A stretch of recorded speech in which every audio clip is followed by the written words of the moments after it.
This is the next episode, so let's jump right in. On to the last T-junction that I have. And this is an interesting one. Okay, so this is a weird shaped room. Let's see how it would be. So, same thing, always. T-junction. Cross coverage. Basic stuff. So, double door. That means you're going to be able to see into the room. Which means see more threat, which means you're more vulnerable to more firepower. So, how do we do this? Now, there's a door over here, isolated. So, we can basically go to about, like, and once we pass this little line here, that's when we're going to be engaging this room a lot. But it's not too bad, because if you were to open this door from here, there would be, you're engaging very little of the room at a time. So let's just do the first thing that we've kind of learned, which was, hey, if there's a door and it shows the least amount of the room when you open it, like if I open this door from here, I see very little into the room. So I can like pie it up to this point. And obviously you can't pie all the way up because of this irregular area. So you can only see basically into this much of the room. I mean, maybe like right at that. Can't draw straight arrows, lines. So that's basically half the room if you're in really close near the doorway. But you can't see the other half. You can't pie it. You have to enter the room, which obviously can cause a lot of issues. So let's do a stack here. Very strange, but when I open these doors, let's say when I open this door, I can see into the least amount of the room, which means I'm engaging the least amount of targets. So let's see how this goes. How much you guys think will happen? This is the last T-junction. I think on the last T-junction, you're going to get screwed, and that's a really bad idea. I'm going to be like, you're right. Let's see why. Okay, so obviously we don't really need more than one person watching this door, because there's not a lot of people able to fire back in such a small space. My weapon is very long, so I'm going to take out a pistol so I can aim a little bit quicker. Hopefully that will be good. But let's see how we should engage this. Do this and give him a little space. I may as well just swap the primary. I'll be fine. I'm kind of swapping to a pistol if it's the same length. Anyway, door kickers. So, what represents the least amount of space that we can open a door and see into the room? Probably this door. I mean, you could open this door from this angle, but it risks too much threat when this door opens, because it opens up the entirety of the room. If you open up this door, you can back up into safety to engage the room. So that's what we're going to do. So we got this one who can set the door charge. And we're going to do this. Setting charge. After. Charge ready. Okay, so when this door opens, we obviously don't want this person here. So we're going to pull back.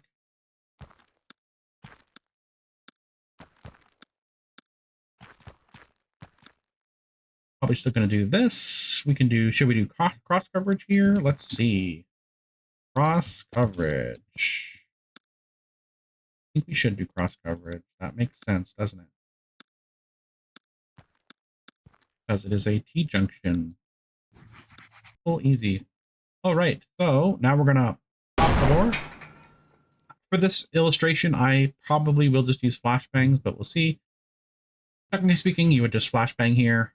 Actually, I won't use flashbangs. Flashbang here. Creates a big radius. Stun. Try the door. So let's just let it breathe for a second.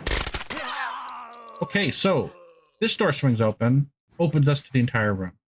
What we need to do is back up. That way, when that door opens, we are still prepared for it. So we're going to take Sierra, which has our door charges. We're going to put them on the top one. This will do the bottom one, actually. Since it's going to be open anyway, why not? We get the surprise on it first, instead of them engaging us. Setting charge. Makes Charge sense. ready. Still gonna have cross coverage, but majority of our firepower is all going to be here. Actually, you know what? We do cross coverage. No, we don't need cross coverage because they can look here. So we're gonna do a cascade firing line, if you will. I can tighten up the stack a little bit. Indoor kickers. And boom. I'm trying not to let them like fuse together, just in the spirit of like ready or not as well.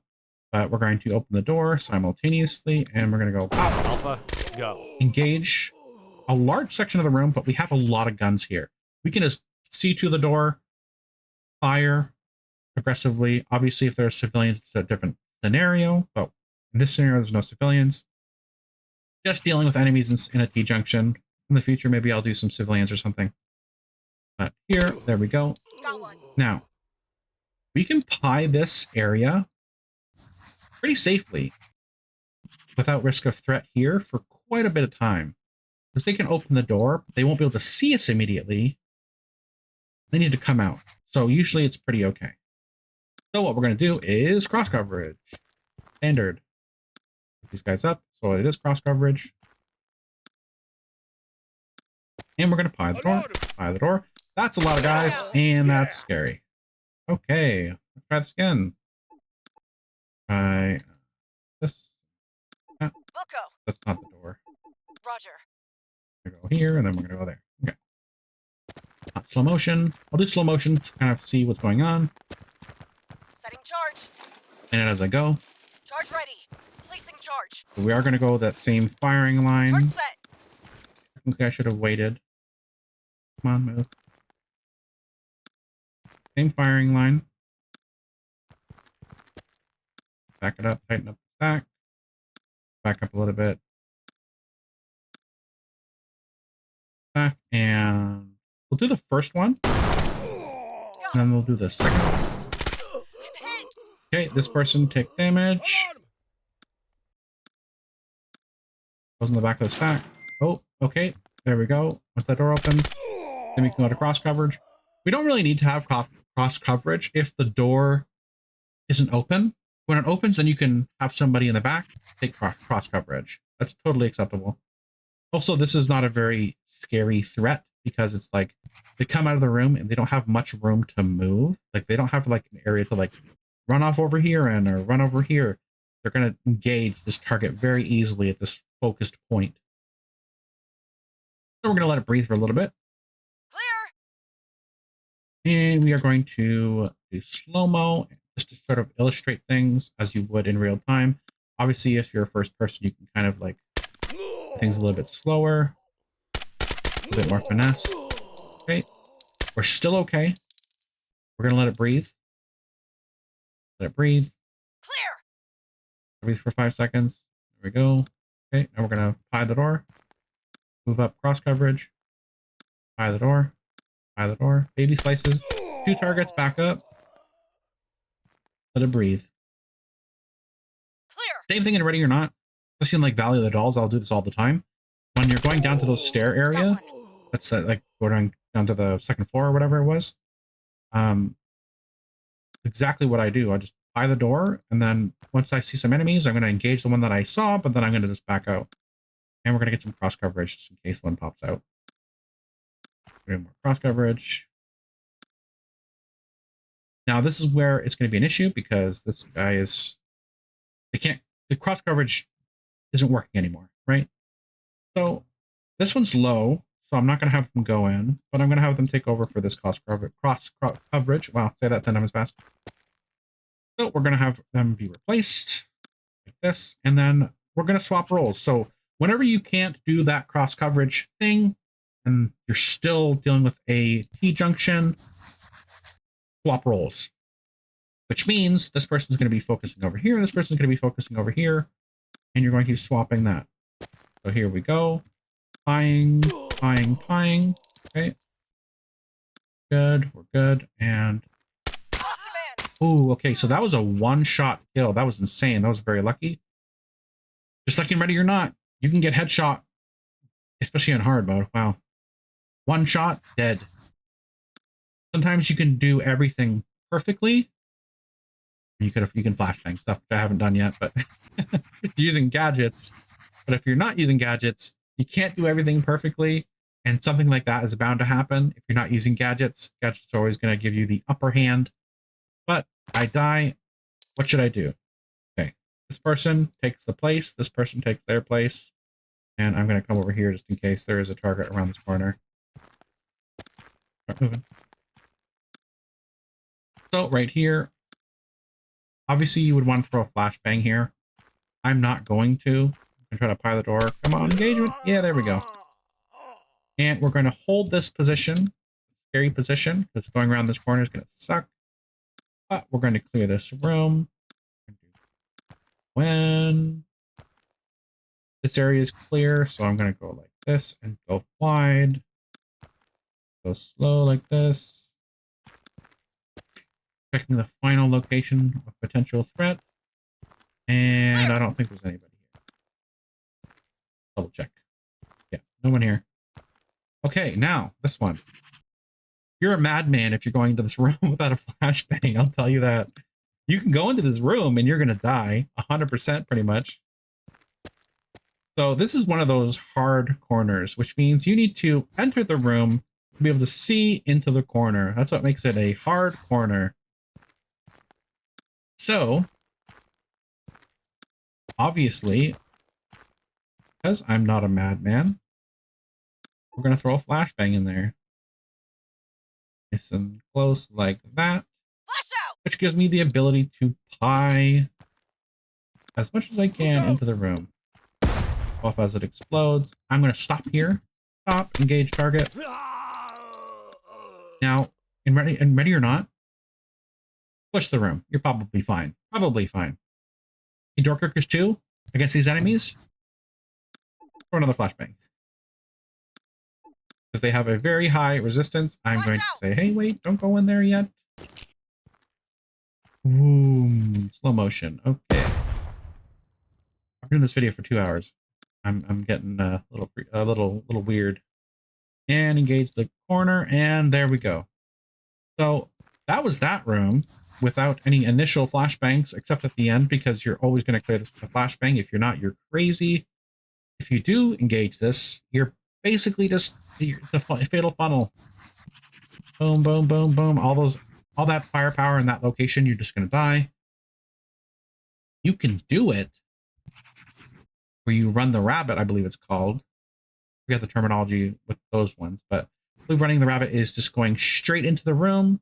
So who's ever behind you can also go straight into the room, and then you just flow into the room in the most effective way possible. There's the one where I think it's called button hooking or something hooking. What is it called? I forget what it's called. I can't remember. Something hooking. You're hooking around because it's a hook, right? And you're sitting here, and the other person comes in, and you're sitting here. The other person comes in, and then you're sitting here. But obviously, like, the person who's coming in, like, behind you can't shoot back because somebody already there blocking you, like your teammate. And then same thing here. Same thing here. Same thing here. So you have to, like, pass all of your teammates, and then you can engage any target over here. So running the rabbit is usually better from my experience. I'm sure there's situations where a hook, whatever it's called, something hook, I forget what it's called, is better than running the rabbit, but running the rabbit's always better, in my opinion, as a default thing to do. Because I'm sure hooking has there's always going to be a situation where something's better than another when there's just so many variables to consider. Like, just look at these T-junctions. Like, you wouldn't think that these T-junctions would create much more variation in your way you control it or clear it, but it creates so much that it's just changes the whole dynamic just by creating a couple more angles, or like changing the door or the double door, shifting the door slightly off makes a large difference, surprisingly. Anyway, so that was with minimal gadgets. Let's see with the most gadgets possible. Setting charge. Charge set. Now, the reason why I usually don't really generate generally focus on this area aside from it being a nightmare to try to go in and push. Even if you are using, you just move to the spot, please. Thank you. Obviously, this would be a decent foothold to be able to shoot into this room. Hopefully these doors don't open while you're doing that. But it's a hard room to take. You're going to do flashbang, flashbang, flashbang. And while that's happening, this is just such a large potential threat when those doors open. It's just not worth the risk. You're just going to be gambling. And ready or not, it'd be okay. But in this one, you have to open a door and you're slow and stuff like that. As I said, door kickers, a little bit different in that scenario. But as I've said before, all of these situations can be applicable in multiple games. And generally speaking, the game sense of these tactics are still very sound. Like, for example, as I said, cross coverage is always very valuable at T-junctions because it just gives you the most amount of effective defense against these situations. Anyway, so let's do this. We are going to back up because it is a large threat. Back up, and then we're going to cascade our guys so everyone can fire. Now, person in the back of the stack always throws the flashbang. Let's do this. I'm going to pop the top one, pause, and do slow-mo to illustrate timing. And we're going to flashbang, toss flashbang. Going to bounce off, or it's going to go straight through, apparently. And okay, so this much is stunned. It wasn't super valuable because I thought it was going to bounce off of here and land here so that I could pie this area, but obviously not. So I'm going to just baby slice this. Target open. Cross coverage. Everyone knows. Now, this is going on. I'm going to back up. Because if there's people pushing you, you back up so you have more firepower with your team. Back up, back up, back up. We're okay. Person in the back of the stack. Technically, this guy is not in the back of the stack anymore because he's providing cross coverage. He is going to flash as much as I can without stunning myself. Angle. And toss. Clear. Watch out. And it's gonna pop. We're gonna pie. And we're gonna cross coverage pie. Pieing. Engage target. Engage target. Back up. Awesome. Obviously, this person doesn't always just need to be looking at this door. If he's right here and he sees a target here, engage it, obviously. Okay. Why not do another one? Why don't we push the bikini bottom someplace else? Flashbang again. Take cover. Still enemies. We're going to, with a whole team now, cross coverage. Engage, engage, engage. Swap rolls. And very carefully. This guy is up. Guy up. High. Swap. High wide. High. Help with this. Go tangos. This guy can do a reload. Oh, there's an engagement. You hit here. Roger. Reload. This looks clear. This person can clear this location. Loading. Behind the door. So weird. How did this guy see this guy, but this guy didn't? I guess it's just slightly over. Yeah. Come on, let me shoot him. Stop there. There we go. All right, now clear this room. Pretty good. 2 flashbangs, or was that 3 flashbangs? That was 3 flashbangs. Okay. Same thing here. Did it as before. Gonna do it again. Do this, do that, do this. This person sitting here further into the room to see into that. Still nice. But once they enter the room, he doesn't have a lot of value, so you should probably bring them up. But you can still keep them like right there. So try to stack our firepower. We're going to stack right here. Toss one into the room. You're going to toss close. So we're just stunning this section. Like this is the section that's important to stun. The area I'm circling. Because that's the part we're pieing. So we want that to be applicable. An area we can clear.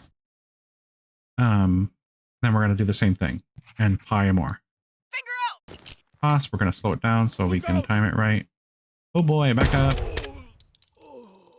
And we're gonna go in now. By the door. He looks not stunned, so I'm gonna pull back. We're gonna flash again. But at that location. You're like, hey, flash far into the corner. We're gonna prep. And go. And die. Pull back. You get the idea. Finger out. When pause. When pause. Go in. And we're clear. And this is where you would run the rabbit. Run the rabbit. Everybody in.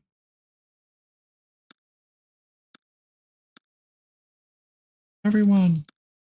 Get in here. I used to play Hearthstone until it got weird. All right, so that was T-junction clearing. This took way longer than I ever expected it would. I honestly thought this would take like an hour, but apparently I talk a lot. So, and there's a lot to talk about, and I like to reiterate things. But this is the T-junction on Door Kickers 2. With gadgets and without gadgets. How to clear them. Important principles to take away. So the most important things you should be remembering from this video, if you are a madman and watch this. T-junctions. You want cross coverage. That's probably the most important thing I want you to take away from this. Cross coverage is what's important. Setting charge. This is cross coverage.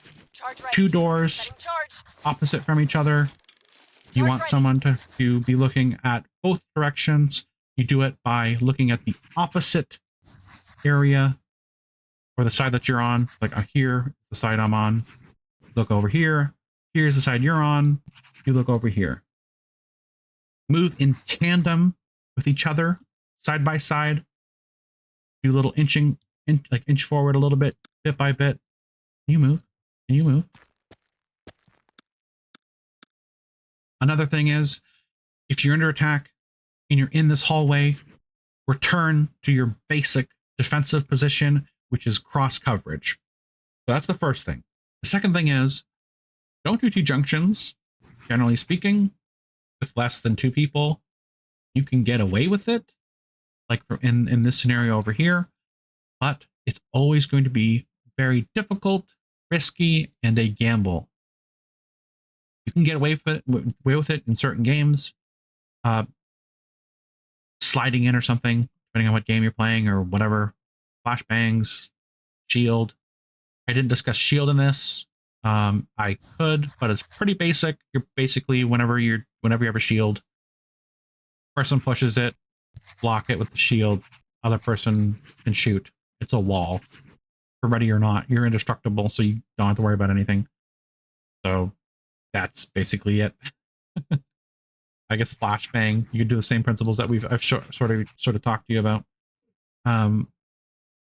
If it's an open area, the next lesson is focus on the immediate potential threat rather than the larger potential threat, because the immediate threat is more likely to kill you, even though it is less likely for it to exist in a smaller space like this. But it's important that you kill them, because if there is an immediate potential threat, it's going to be way worse than a potential threat over here. Just because close range, they just have to spray all of their bullets. They're going to hit you. You're going to die very quickly, etc., etc.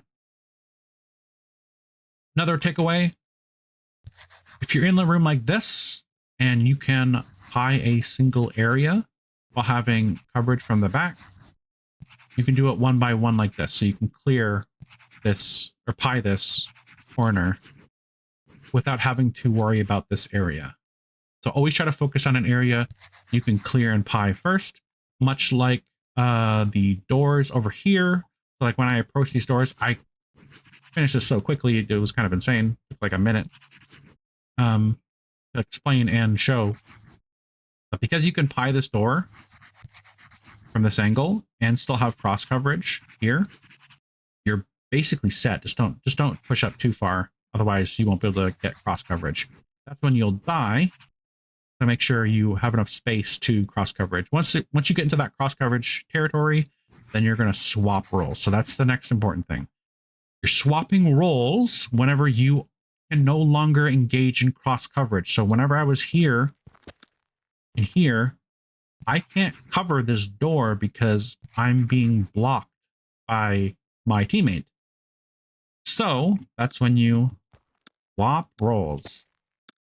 And generally speaking, if you want, you can still do that buddy system that I've kind of talked about, where you have each other's back and watching those angles. Another thing to take away, whenever you are engaging in an area and you are both, give me a good example. This one's probably fine. Whenever you're going into a T-junction like this, and you have, whenever you get here, you expose yourself to both ends of the room, the T.